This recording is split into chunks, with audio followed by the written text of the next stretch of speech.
las medidas que se anunció en el día de ayer. Se dice que es una inyección de plata que nunca se había dado en la historia de nuestro país. Ignacio Briones, ministro, ¿cómo está? Muy buenos días. Hola, muy buenos días, Montserrat, Julio César, ¿cómo están? Es cierto que esta medida y los montos de los que estamos hablando son 11.750 millones de dólares. Nunca se habían destinado, ni siquiera en una catástrofe como un terremoto, por ejemplo. ¿Es la inyección de dinero más significativa de la historia o no? Así es, la más grande intervención de la cual se tenga registro en la historia de Chile. Ahora, es importante entender en qué consisten estas intervenciones, porque esta también es una intervención muy especial, muy inédita, no solo en los montos, que son cuantiosísimos, sino que también el tipo de intervención, porque típicamente cuando uno piensa en la intervención de la autoridad económica o política, en un terremoto, por ejemplo, hablamos de una intervención de gastos, de reconstrucción, de, qué sé yo, ¿no es cierto?, alimento para la gente que sufre, gasto directo. Acá, buena parte del paquete tiene una naturaleza distinta. Nosotros estamos inyectando recursos financieros, liquidez a la economía y particularmente a las empresas más pequeñas, de forma tal de que puedan soportar estos meses donde van a tener muy poquito ingreso y por lo tanto muy poca caja para poder salir adelante, poder seguir existiendo, ¿no es cierto? Y poder pararse una vez que esta crisis termine, levantar la cabeza y seguir nadando. Eso se trata. Entonces también el monto es inédito, pero la naturaleza de la intervención también. No es simplemente gasto, ¿te fijas? Sí, por eso mismo también es más difícil de entender. Por eso queremos ir desglosando una a una, de alguna manera, las medidas. Julio. Bueno, vamos a partir por el bono COVID-19. Ministro, expliquémosles bien a la gente qué es el bono COVID-19 y a quién le llegaría. Bueno, este es un bono, Julio César, que está dirigido, destinado a las personas que se encuentran desempleados, que tenían empleos informales, que están en los sectores más vulnerables. Esto se hace en base al subsidio único familiar. Esto beneficia aproximadamente unos 2 millones de personas. Puede que la nómina, la lista de personas sea mayor, porque la idea, ¿no es cierto?, es empezar a tomar a aquellas personas que van a estar desempleados y que hagan esa categoría en marzo. Y por lo tanto los 2 millones son referenciales respecto a los meses anteriores. Esto es un bono que son 50.000 pesos mensuales por carga. Y eso es lo que estamos apuntando como un instrumento en esta dirección. Adicionalmente, ayúdame, ministro, con pera y manzana. Papá, mamá, 2 hijos. Papá, mamá, 2 hijos. ¿Cuánto le otorgan? Los 2 trabajan. Bueno, por ejemplo, si la madre no, esto es para que no están trabajando, atención, son personas que están desempleadas y sus cargas. Entonces, por ejemplo, la madre está desempleada y tiene 2 chicos que son carga de ella. Van a recibir 50.000 pesos ella, 50.000 pesos el primer chico y 50 el segundo, 150.000 pesos. O sea, el jefe de hogar se cuenta, digamos. ¿Por cuánto tiempo? Mensual. Mensual, sí. Eso es un mes, este es un bono de un mes. Sí, pero eso le preguntaba por cuánto tiempo. Eso es solo un mes, no puede ser por 3 meses. No, esto es por un mes lo que tenemos diseñado por el momento, y en complemento a lo anterior, yo quería mencionarles, porque esto es un trabajo que hicimos con los alcaldes, también diseñamos un fondo de 100 millones de dólares a nivel de municipios, muy focalizado. Ellos nos plantearon a los comerciantes, a los feriantes, los microcomercios, ¿no es cierto?, kiosqueros, en fin, que se van a ver naturalmente afectados, que ellos viven de su flujo diario, ya ni siquiera mensual, y por lo tanto, si no van a vender, el flujo normal de un día para llevar a su casa está comprometido, y ahí también hay una ayuda en coordinación con los alcaldes que estamos viendo. A ver, hay otro aspecto que es súper sencillo. Déjame, por favor, para cerrar el tema del bono. Ya. Para que tú sigas con otro. Ya. El papá cesante, mamá cesante, 2 hijos son 200 lucas. ¿Cuándo va a ser pagado eso? ¿Cuándo va a llegar a la familia? Y con eso terminamos lo del bono, por favor.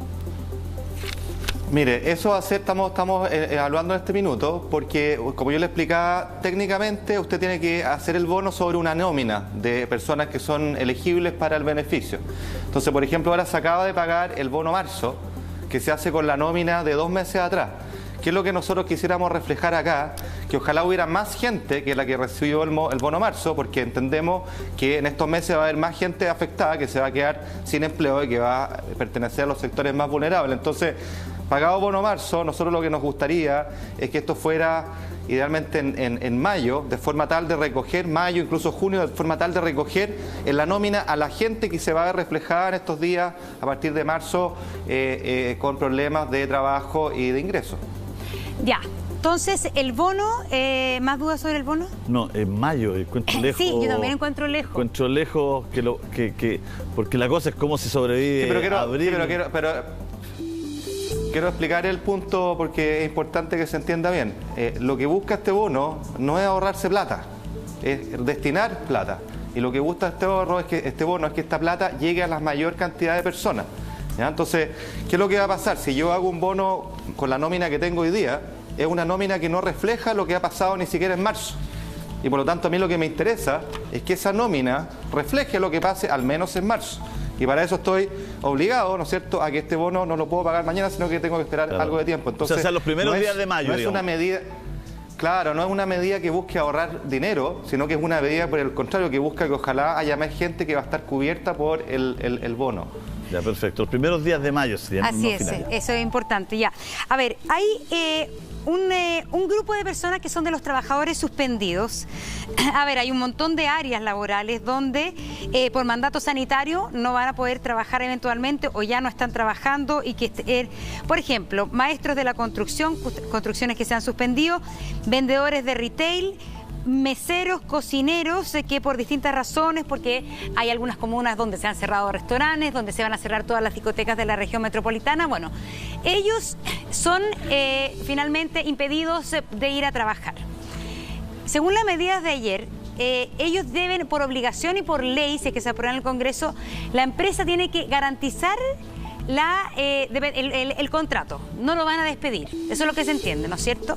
El tema es cómo van a recibir los sueldos. Y ahí viene a trabajar el seguro de cesantía. ¿Cómo va a operar eso, ministro? Súper así, lo más claro posible, porque es medio complejo.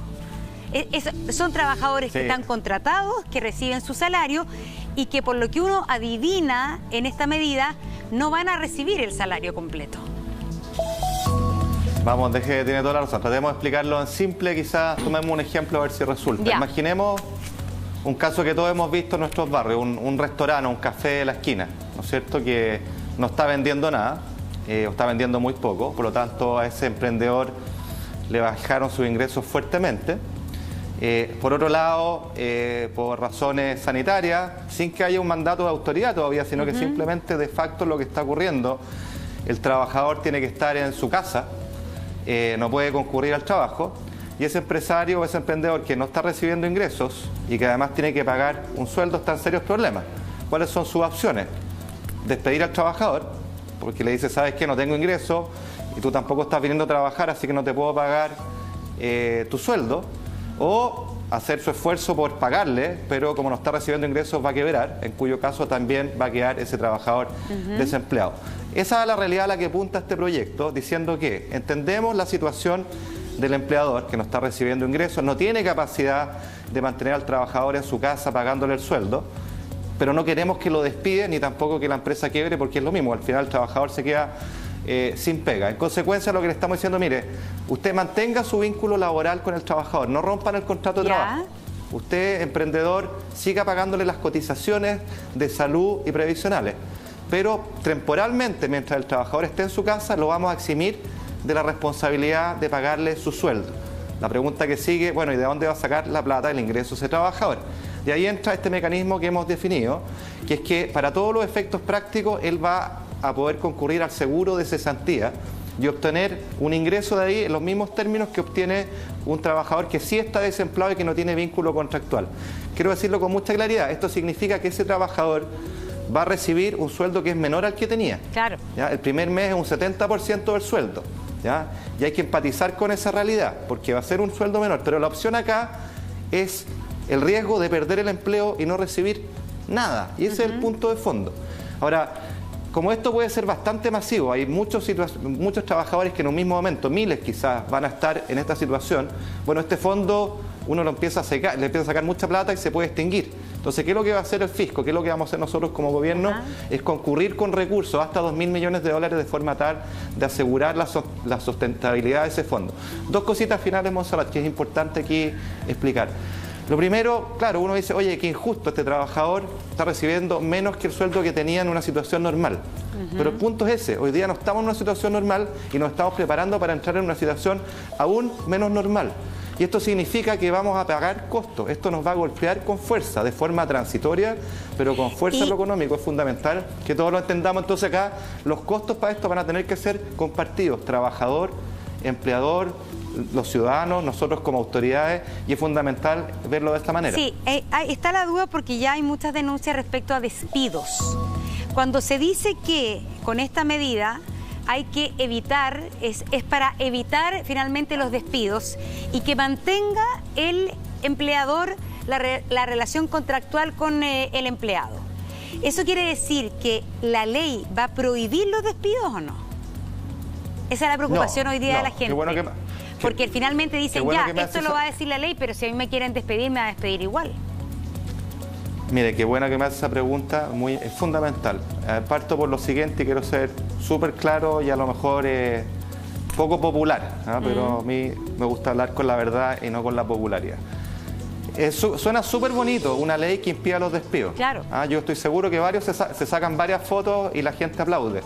Pero la verdad es que usted no impide ni los despidos por ley, ni que sea otoño por ley, ni que la economía crezca lo que va a crecer por ley. Esos son frases al viento. De hecho, si usted impide que se despida por ley, probablemente lo que está haciendo es exacerbar el desempleo. ¿Por qué? Precisamente por la situación que yo le decía, porque ese café que no estaba teniendo venta, no tiene venta, no tiene clientes. Si usted lo obliga o le impide echar a algún trabajador, lo que está forzando es que esa empresa quiebre. Y al final, si tenía 5 trabajadores y él quería echar a 2, digamos, porque no tiene cómo pagarle, usted al hacerlo quebrar lo obliga a echar a los 5. Entonces, ¿cuál es la peor situación? Lo que nosotros ponemos con este proyecto, ¿no es cierto?, es eliminar el riesgo siquiera de que eche a 2 personas, porque le estamos dando una salida a ese empleador, le estamos diciendo a ese café, mire, sabemos que usted tiene problemas de ingreso, nos encantaría que no echara a nadie. Podemos comprender que sin ayuda usted va a tener que echar a 2 personas, pero mire, ¿sabe qué? Como nos gustaría que usted no eche a nadie, le vamos a dar esta opción. ¿Qué tal si usted mantiene el vínculo contractual con los 5, ¿ok?, pero aplica a este esquema que nosotros estamos proponiendo para pasar el chaparrón, y una vez que la normalidad retome, bueno, los 5 trabajadores van a poder seguir atendiendo en el café? Dígame usted qué solución es mejor, darnos la opción de que ojalá salvemos a la empresa y salvemos esos 5 empleos, o que por ley, por sacarnos una buena foto, por tirar una frase que suena maravillosa, finalmente terminemos a que esa empresa en 3, 4 meses más ya no exista y esos 5 empleos tampoco.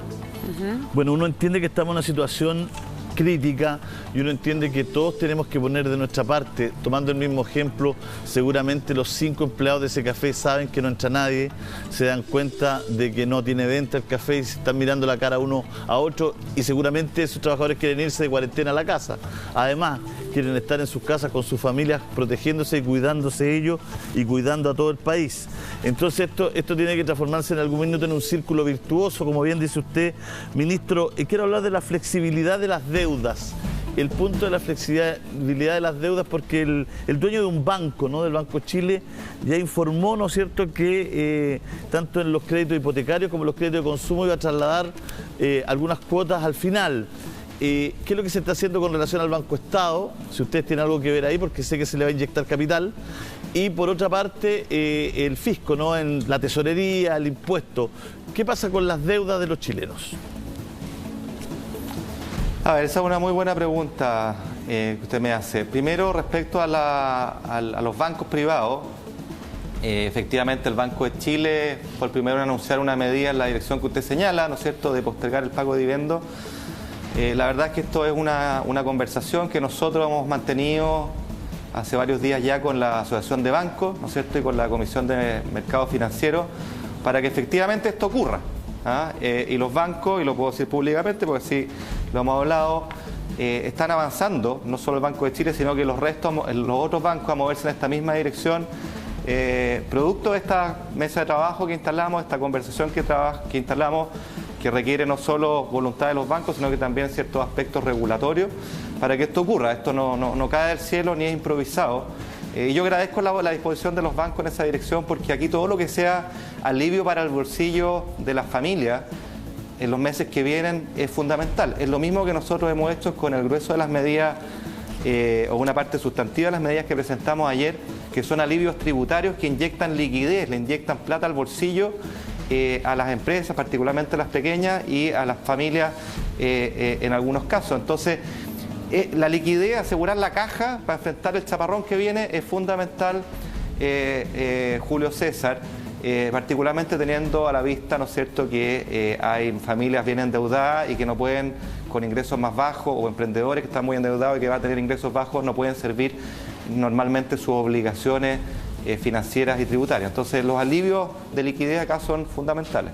Y es por eso entonces que se va a permitir postergar el pago del IVA, también lo que es viene la declaración de impuestos en abril, y por lo tanto hay algunos empresarios que también tienen que pagar impuestos. ¿Se va a poder postergar todo eso, el pago del IVA, la declaración de la renta?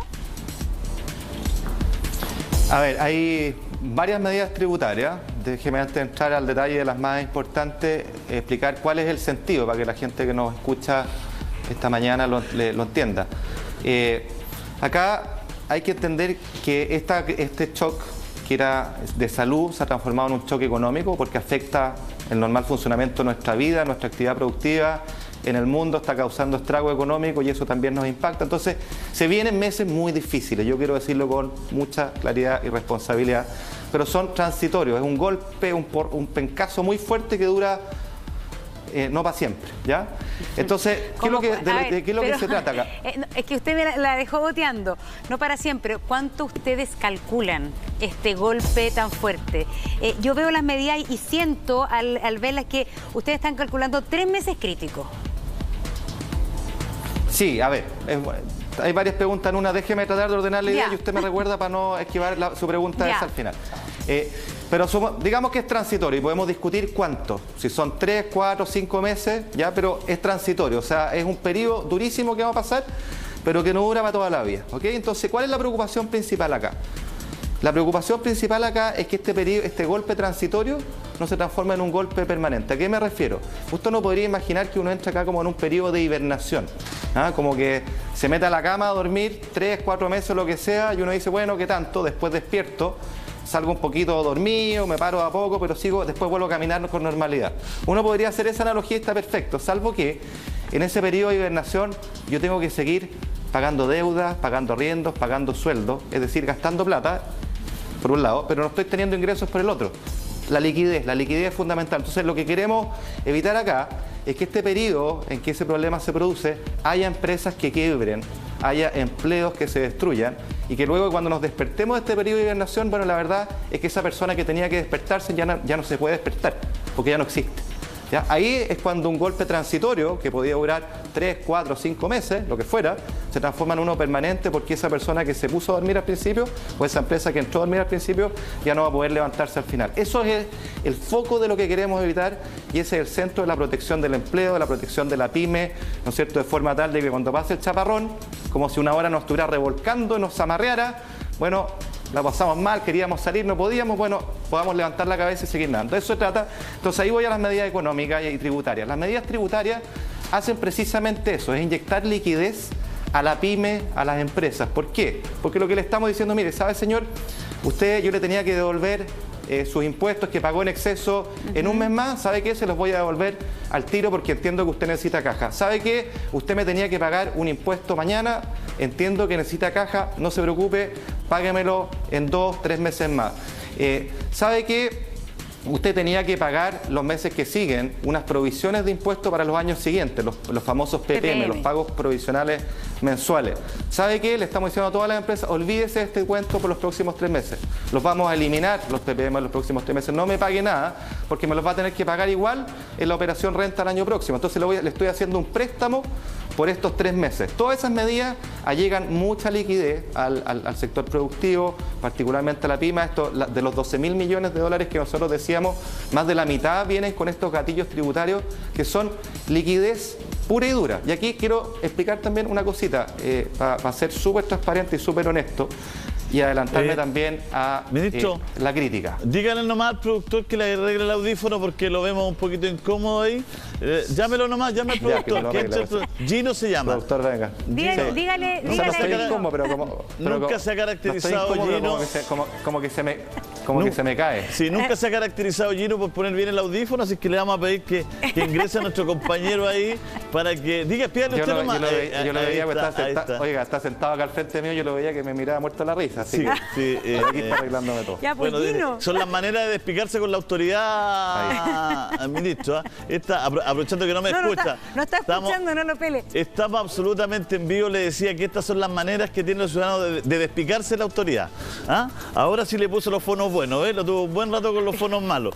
Oiga, ministro, hay mucha gente que, disculpe que lo saque aquí, que debe su platita no en un banco, Autofin, Forum, de la automotora, que está pagando su taxi, que está pagando su auto para turismo, que está en su empleo de cuenta propia, digamos, que lo echaron de una empresa, agarró su platita y se compró al crédito un auto para salir a hacer una aplicación, etcétera. Hay muchos chilenos que viven así. ¿Qué es lo que se ha pensado para ellos? Que a lo mejor si se da la cuarentena total no van a poder ir a trabajar y con salir a trabajar pagan su cuota, pagan su tax, pagan su impuesto y su alimentación. ¿Qué es lo que puede pasar ahí? ¿Cómo se les puede ayudar? Bueno, nosotros estamos muy conscientes de esa situación. De hecho, el norte, como les decía, de nuestro paquete de ayuda tiene ese sentido, porque acá, a ver, todo, pero algunas personas y empresas más que otros van a ver muy afectado su normal funcionamiento, como el ejemplo que usted señala, y de lo que se trata es de darle liquidez por todos los caminos que se pueda. Yo estaba hablando recién del camino tributario, pero hay otros. Hay, por ejemplo, y ustedes me preguntaban de Banco Estado, vamos a capitalizar Banco Estado una vez más, ya habíamos hecho una capitalización por 500 millones, en otros 500 millones, de forma tal de que esto sirva para apalancar, para darle crédito a la pyme, a las personas, como el caso que usted señala, que en el fondo tienen un buen negocio, tienen una actividad que es solvente, que es viable en el tiempo, pero que se va a ver muy afectada en los meses que siguen. Entonces, decirle, ¿sabe qué? Yo entiendo que su negocio es bueno, pero entiendo que no va a tener lucas estos próximos meses. Entonces, aquí tiene un crédito puente, aquí yo lo voy a ayudar. ¿Ya? Banco Estado es un canal. Otro canal, tenemos fondos de garantía estatal que cumplen un rol muy importante, que nosotros capitalizamos y permiten apalancar créditos por casi 3.000 millones de dólares, algo más. Expliqué que funcionan de la siguiente manera para que la gente entienda. Capitalizar, para que entendamos, es que el fondo, para ver si entiendo yo también, capitalizar el Banco Estado, es decir, ya el Banco Estado tiene 500, pero como queremos aumentar los créditos y todo, vamos a tener que agrandar la caja y le vamos a poner otros 500, ¿eso es o no? Claro, es algo así. O sea, los bancos, por cada peso que prestan, por cada nuevo peso que prestan, tiene que tener un cierto cantidad de capital detrás. Ya, perfecto. Entonces, si no tiene el capital, no puede prestar más. Ya, continuamos. Bueno, entonces, Banco Estado es un canal. Hay otro canal, por ejemplo, que yo le decía son los fondos de garantía. Ministro, perdón el tecnicismo, pero... Ministro, solo para ¿pero qué consiste? Ministro, deme un segundo. Súper concreto ayúdeme para que el ejemplo que ponga lo pongamos en cotidiano. Banco Estado, para cerrarlo. Entonces, yo tengo un auto hoy día y debo 250 lucas de cuota, 300 lucas de cuota mensuales. Me cuesta vivir unas 250, 300 lucas más para mantenerme porque no voy a poder trabajar todo. Son 500, 600 lucas. Estamos sacando a 3 meses. Yo puedo ir al Banco Estado a pedir 1,5 millones, 1,8 millones. ¿No me van a poner problemas? ¿Eso es lo que está tratándome de decir en la práctica? Le van a poner menos problemas. Yo no le puedo decir que no le van a poner problemas, porque los bancos y el Banco Estado, aunque sea banco estatal, bueno, tienen sus políticas, ¿no es cierto?, para poder otorgar crédito. Pero la idea acá es que cuando usted le inyecta capital, ¿no es cierto?, y cuando tiene una decisión de política, de ir en ayuda a la gente que lo necesita, lo que está diciendo, bueno, hay acceso a ese crédito. Y hay otros mecanismos, Julio César, y permítame que me detenga también en simple en este. Uno de los problemas que tiene un pequeño panadero, el dueño de un restaurante, una empresa que está partiendo, ¿no es cierto?, es que cuando va a pedir crédito a un banco le dicen, mire, usted tiene poco historial, no tiene un gran historial de flujos, de ingresos, sabe que no le presto plata. Toda la gente que nos escucha no va a entender y probablemente el ejemplo que usted me señalaba también. Entonces, ¿qué es lo que hacemos nosotros ahí como Estado? Le decimos, ¿sabe qué? Yo le voy a dar una garantía del Estado, de forma tal de que usted vaya al banco a pedir 100, yo le voy a dar una garantía por 80, que usted se la entrega al banco, y si el banco le dice, mire, yo no lo conozco a usted, pero si viene con esta garantía del Estado que me asegura que si usted no me paga, el Estado me paga, le presto la plata. Y eso es lo que hacemos. Y eso permite que se le dé crédito a mucha gente que en circunstancias normales no se lo hubiera dado. Esos son los fondos de garantía que también hemos activado. Y una última cosa, muy en ese tema, porque aquí uno como... Sí. ¿Dónde va a ir a pedir el dueño de la panadería esa garantía? ¿Qué ventanilla tiene que tocar? Bueno, tiene que acercarse a los bancos, puede acercarse a Banco Estado. Hay 2 programas de garantía, uno que se llama FOGAPE, los nombres no los inventé yo, yo sé que no son muy sexy. FOGAPE, y el otro se llama FOGAIN. Y usted tiene que acercarse al banco, ir a la persona encargada de financiamiento PYME y decirle, mire, yo escuché que existen estos mecanismos, quiero postular, ¿cómo se hace? ¿Ya? Y la verdad que son garantías que están precisamente diseñadas no para la persona o para la gran empresa que ya la conoce, tiene un historial, la ha ido súper bien y le prestan plata sin problemas, sino que precisamente para el emprendedor que no tiene ese historial y que no le prestan plata fácilmente. Esto ayuda a que se la presten, ¿ok? Oiga, pero siempre con la PYME yo quiero subrayar Ministro, y para cerrar el tema, porque hay mucha gente que nos escribe. Entonces yo debería ir con mi papelito que acredita que le estoy debiendo a una financiera automotriz una cuota de 300 y que me queda 1 año, 2 años, y pedirle ayuda para los 3 meses. O sea, ¿me serviría ese papelito que acreditara, mire, yo tengo que pagar todos los primeros 300 lucas de cuota, son 300, 600, 900, me puede ayudar con 1.200.000, digamos, para poder salir de esto? ¿Eso serviría como prueba para comprobar, para que le prestaran dinero a la gente que le estamos pidiendo que no salga a taxi, que no salga a hacer Uber, que no salga a hacer ningún tipo de trabajo de esta naturaleza, digamos, y que tiene que pagar su vehículo?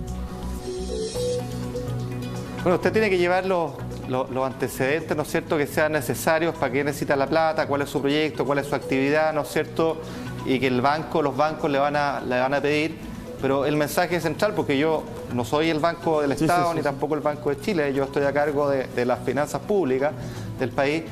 El mensaje que quiero transmitir es que lo que nos hemos jugado es para que sea más fácil acceder al crédito. Hay estas garantías, hay estas inyecciones de capital que van a hacer más fácil el crédito. El Banco Central ha hecho lo propio. O sea, todos nuestros esfuerzos, buena parte de nuestros esfuerzos están puestos en que haya más facilidad de acceso al crédito, por la razón que yo les decía. Entramos en un periodo de hibernación donde nosotros sabemos que la gente necesita ese puente para que su empresa, su actividad no se muera, de forma tal de poder despertar después y seguir funcionando. Ahí está todo. Yo no puedo asegurar, y de hecho sería irresponsable de mi parte hacerlo, que cualquier persona que vaya a pedir plata se la van a dar. Eso no es cierto. Quiero ser franco. Pero es más fácil que antes, va a ser más fácil que antes, debiera ser más fácil. Nuestros esfuerzos están puestos en que sea más fácil, ¿ya? Pero no en que toda persona lo tenga, porque sería faltar a la verdad que yo le dijera algo como eso. Pero quiero apuntar un puntito más, Julio César, que es relevante para cerrar esta idea de entregarle liquidez a las pymes. Hablamos del tema tributario, ¿no es cierto?, para inyectarle liquidez a la caja de las empresas. Hablamos del tema financiero que acabamos de conversar. Y hay un tercero más, que es nuestro rol como Estado, como pagador. Nosotros somos re mal pagador, hemos sido re mal pagador. Y lo que estamos diciendo acá, sabe que a partir de principios de abril, todas las facturas que están pendientes de pago se van a pagar al contado. Son $1.000 millones de facturas pendientes de pago. Lo que de paso me permite hacer aquí un llamado, redoblar el llamado que ya hemos hecho muchas veces, a que las empresas grandes que no estén pagando a tiempo, que no estén pagando prontamente, lo hagan. ¿Por qué? Porque acá hay que entender, yo lo decía antes, que acá todos tenemos responsabilidad, todos tenemos que hacer nuestra contribución para salir adelante, y una empresa grande que puede pagar, ¿no es cierto?, y que tiene que pagar a pronto pago, tiene que entender que si no lo hace, está afectando la liquidez de esa pyme, está comprometiendo la capacidad de esta pyme de sortear este chaparrón. Y acá es muy importante que actuemos todos juntos, que actuemos con responsabilidad, porque de esta crisis solo se sale juntos. A ver, también hay hartas preguntas y lo hemos hablado todos estos días. Recién hablamos del tema del seguro de cesantía y todo eso, pero hay otro ejemplo de personas que son los que trabajan, tienen sueldos distintos cada mes, que trabajan por comisión.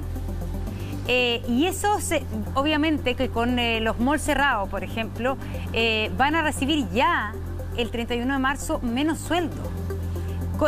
También se va a echar mano al seguro de cesantía para tratar de equiparar el sueldo a lo que reciben en promedio un mes. Mire, como yo le decía, y quiero ser muy honesto acá, el diseño está pensado para el sueldo, ¿no es cierto?, que está en el contrato de trabajo. Eso es así como está diseñado. Si yo recibo sueldos por comisión, bueno, eso no está cubierto, en principio, en lo que nosotros tenemos hoy día diseñado. Quiero ser franco, no. Es que es duro eso, ministro. No me costaría nada venderle la pomada y decir que es lo contrario, pero esa es la realidad. Estamos pensando en el grueso de los trabajos que tienen un contrato, tienen un sueldo.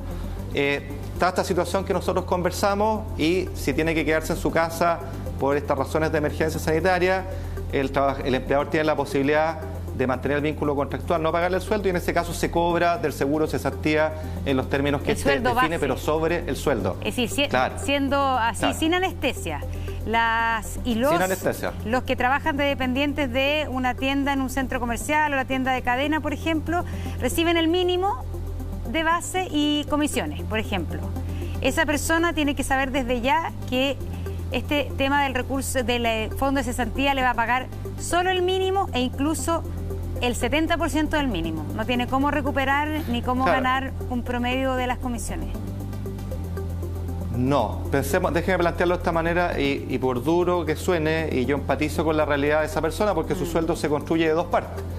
Pero imaginémonos que esa persona, ese vendedor, ¿no es cierto?, que tiene un sueldo base y una comisión, el día de mañana quedara desempleado.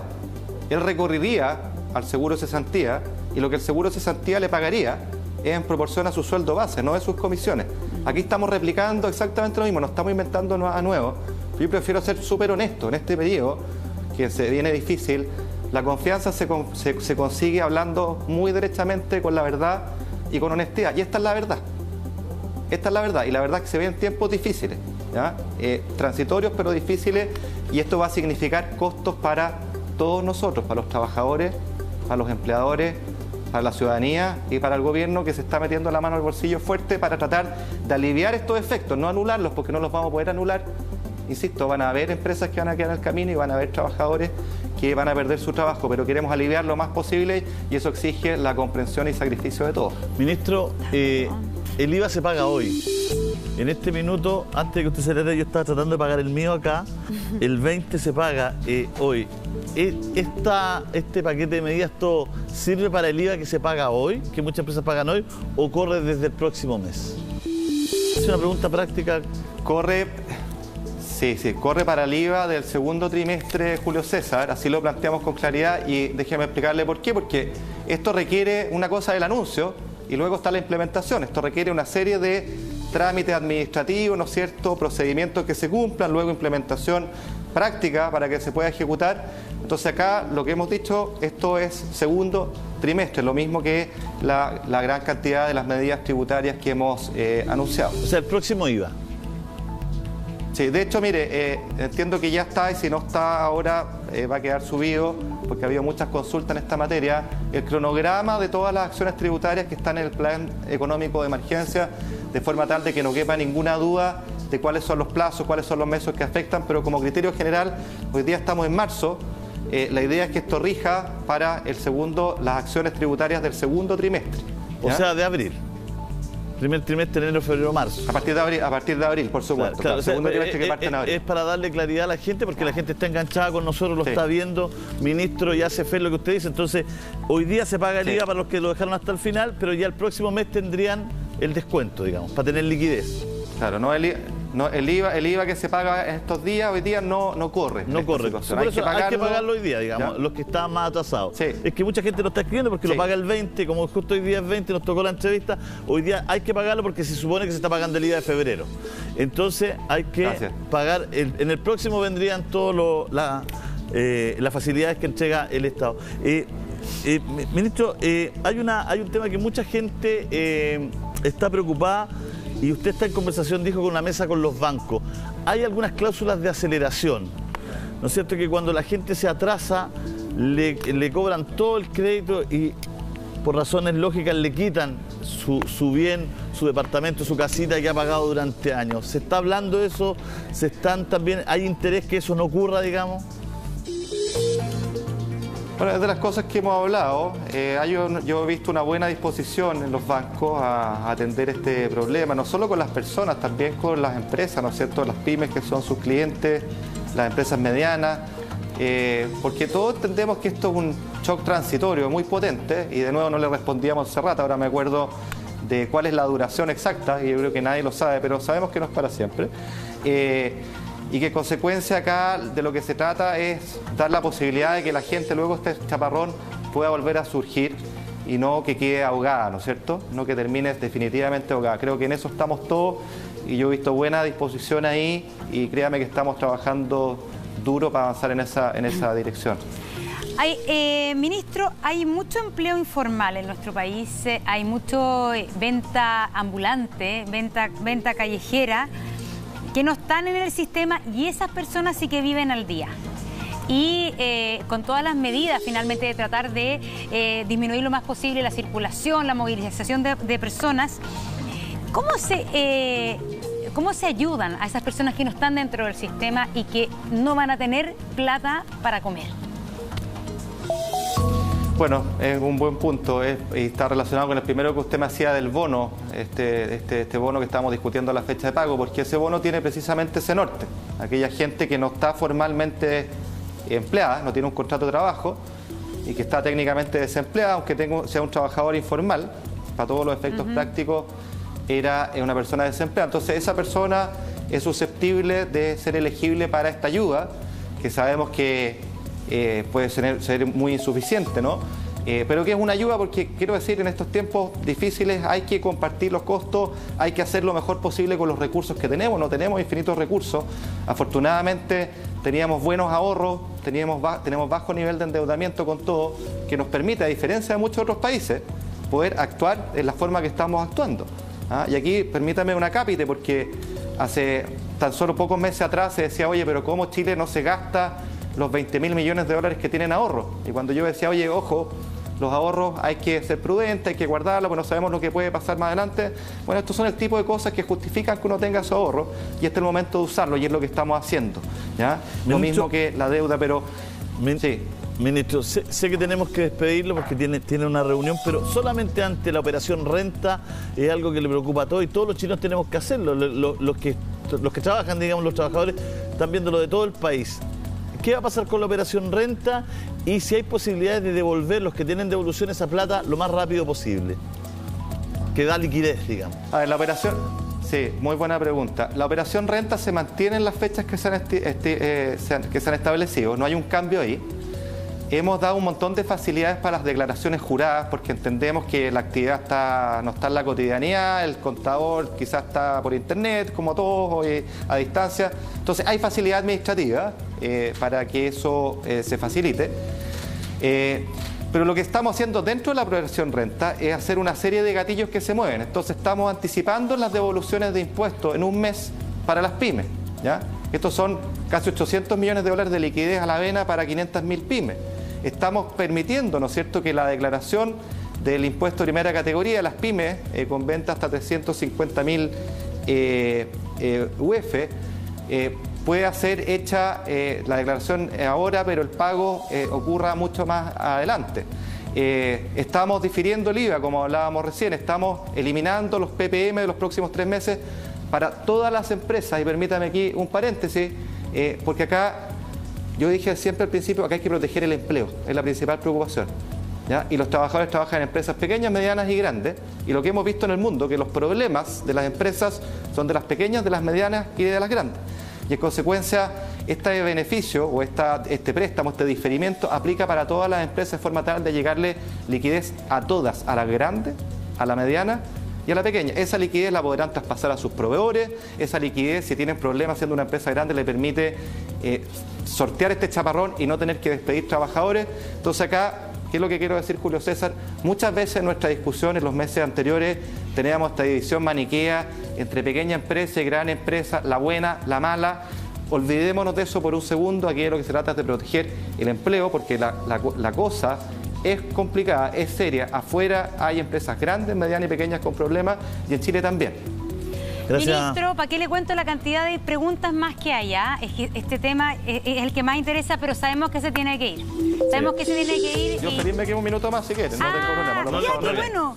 Ya, oiga, pero que no nos reten sus trabajadores, sus asesores, la gente, todo, porque Velázquez nos está presionando. Patricio Velázquez nos está metiendo la corriente por un lado, usted nos dice... Los tengo aquí adelante haciéndome todo tipo de caras, pero está súper buena la conversa, así que sigamos un rato más. Ya, me preguntan acá. Permiso de circulación, que es lo que hay que pagar ahora el 31 de marzo, fecha tope. ¿Finalmente se puede suspender, prorrogar, atrasarle el pago del permiso de circulación? Mire, yo sé que este ha sido un tema. La respuesta es no. O sea, todo se puede quizás, pero la respuesta es no. Y déjeme explicar por qué, no por ser el malo de la película. Primero, esto requiere ley.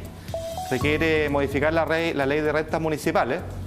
Y la verdad es que estamos a pocos días de que termine el plazo de pago. Por lo tanto, esa ley es muy difícil que logre salir. Es voluntarista decir, oye, o sea, que hay mucha gente que cree que basta la intención para que yo tenga el instrumento disponible para que esto opere. Lógico. Usted entenderá que tiene que aprobarse la ley, tiene que ir a toma de razón, tiene que publicarse en el diario oficial.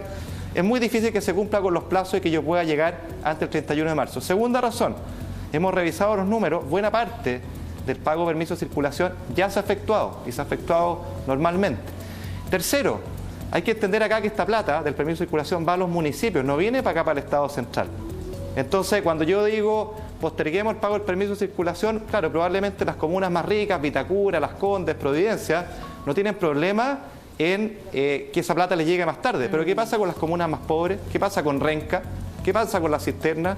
¿Qué pasa con Peñalolén, que es una comuna de clase media? Entonces no es tan fácil como decir, oye, hagamos esto. Claro, pues no es tan fácil. Entonces,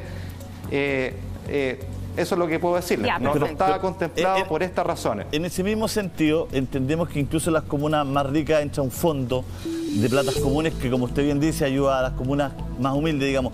Pero en ese mismo contexto hay una serie de profesores que están jubilados, de gente que tiene su casita, ministro, y ya le cuesta parar la casa porque le subieron las contribuciones, porque llegó el metro, ¿no es cierto?, porque la casa subió de avalúo, todo, ¿no es cierto?, pero ellos han vivido toda la vida ahí y las contribuciones ya no, dejó de ser un pago menor y es un pago importante.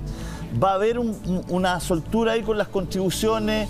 ¿Se va a generar un segmento que se le va a ayudar con el tema de las contribuciones? Mire, qué bueno que me hace esa pregunta, porque eso es algo que ya aprobamos en la modernización tributaria que se promulgó a principios de marzo. La modernización tributaria contempla que todos los adultos mayores con propiedades por debajo de los 133 millones de pesos de avalúo fiscal, es decir, valor comercial aproximadamente el doble, que tengan rentas inferiores mensuales, una jubilación inferior a 670 mil pesos aproximadamente, quedan exentos completamente para siempre del pago de contribuciones. O sea, no tienen que preocuparse problemas si cumplen con ese criterio. Segundo, aquellos adultos mayores que tienen una renta mejor, hasta casi 1,5 millones, quedan exentos de la mitad del pago de contribución, ¿ya? Y en estas medidas que anunciamos ayer, por lo tanto eso ya está y es permanente, ¿ya? Ahora, en las medidas que anunciamos ayer también estamos proponiendo facilidad para diferir el pago de la cuota de contribuciones para todas las personas que tengan propiedades que estén por debajo del avalúo que le acabo de mencionar. Cabe consignar además, Julio César, y esto es importante que la gente lo sepa, en Chile el 80% de las propiedades están exentas del pago de contribuciones. Las contribuciones es un gravamen que afecta a las propiedades de mayor valor, es decir, a las personas que pese a todo están en la situación más aventajada por eso en términos relativos respecto al resto del país. Por eso le hablaba de ese segmento, ¿no? Un segmento que se empobrece precisamente porque llega a la jubilación, llega adulto mayor y las cosas que tienen son sus casas, ¿no es cierto? Y algunas cositas que tienen adentro. Entonces, por eso es importante que la gente sepa esto. Ministro, la Monse va con otra pregunta, sí. Son cortitas para pimponear. A ver, ¿cómo hacer para que quienes no lo necesitan no se aprovechen de esto? Por ejemplo, ya que el tema de hay que tratar de moverse lo menos posible, hemos visto que la ciudad funciona a la mitad, pero al almacén de la esquina, por ejemplo, que sí tiene autorización y eventualmente en una cuarentena sí va a seguir funcionando, el almacén de la esquina le ha ido mejor que nunca, porque también hay coyunturas como esta donde hay a ciertas personas que le va muy bien. ¿Cómo hacer que finalmente esa persona siga cumpliendo con sus deberes tributarios, que finalmente le deje el beneficio a los que realmente lo necesitan. Pucha, es una gran pregunta, porque en el fondo cada uno A ver, si uno fuera todopoderoso, podría hacer como caso a caso. Yo tengo la información exactamente de este almacén, del de allá, de si se portó bien, se portó mal, pero eso no existe. Entonces uno tiene que hacer en base a reglas generales. Y las reglas generales, por supuesto, que no son capaces de abordar todas las situaciones específicas. Entonces, yo creo que en este momento, lo que le voy a decir es importante, porque creo que es lo que marca lo que vamos a enfrentar juntos. Acá creo que el principal llamado es a la responsabilidad de todos. Aunque suena como buenismo decirlo, perdone que lo ocupe, pero de verdad lo creo en este minuto. Creo que acá el sentido de responsabilidad es entender que vamos a atravesar un momento difícil y que este momento difícil solo podemos salir bien de él, y estoy seguro que lo vamos a hacer si nos movemos unidos, nos movemos juntos. Y ese juntos significa siendo muy responsables. O sea, si yo me está yendo bien, bueno, no acogerme a los beneficios, tratar de dejarse a los otros. Creo que acá el sentido de la responsabilidad es lo que debería mandar, y en situaciones límite como esta, especiales como esta, creo que ese sentido de responsabilidad tiene que emerger con más fuerza que nunca, porque al final del día vivimos en una comunidad, somos todos chilenos, y para salir de esto tenemos que hacerlo juntos, no cabe otra. Entonces, no me saco el pillo de su pregunta. No, es que lo entiendo. Sencillamente le quiero decir pero básicamente sí. No hay instrumentos legales en ese sentido para diferenciar unos de otros, sino que va a ser la responsabilidad personal. Porque finalmente hay mucha responsabilidad. Claro, si yo le dejo de dar al Estado la plata que puedo darle, porque me lo permite mi almacén, pero sí puedo dejar a otro sin plata. Si no le doy al Estado esa plata, sí, claro, nosotros acá estamos haciendo un esfuerzo gigantesco, y eso es bueno que lo entendamos. O sea, esto nunca se ha hecho en la historia, entonces acá es con todo. Y obviamente las facultades de fiscalización, las facultades de fiscalización que nosotros tenemos, las vamos a ejercer en materia laboral, en materia tributaria, eso sigue vigente, sin duda alguna, y lo vamos a hacer con mucha fuerza. Pero estamos en una situación extraordinaria que exige comportamientos extraordinarios de todos nosotros, y el primero de ellos es un sentido de la responsabilidad muy, muy profundo. Aquí todos tenemos que ser parte de la solución. Sí, yo entiendo lo que dice y comparto, ¿no? Estamos en una situación límite particular, desde el autocuidado, ¿no es cierto?, desde la salud, desde ser solidario y responsable en eso, hasta también ser solidario y, por supuesto, muy consciente en términos económicos, el que puede pagar que pague, ¿no es cierto?, y el que no, que pida ayuda, pero también, viéndolo del otro punto de vista, usted, ministro, y el presidente de la República tienen toda hoy día la autoridad, ¿no es cierto?, y las atribuciones para ponerse firme con los que también quieran aprovecharse de la situación, no los ciudadanos, sino la gente que tiene más poder, ¿no es cierto?, y que de verdad a veces no ha estado a la altura, ¿no es cierto?, como bien usted lo sabe, no se lo voy a decir ahora. Entonces, por eso es importante también que la gente sepa, ministro, que ustedes están encima de todo, ¿no es cierto?, están conversando con los bancos, están conversando con las entidades financieras, están encima para que no haya abusos, ¿no? De eso se trata, usted ha estado preocupado, de eso así llegó a su ministerio. Tenemos que hacer un segundito, ministro, y volvemos de inmediato con usted.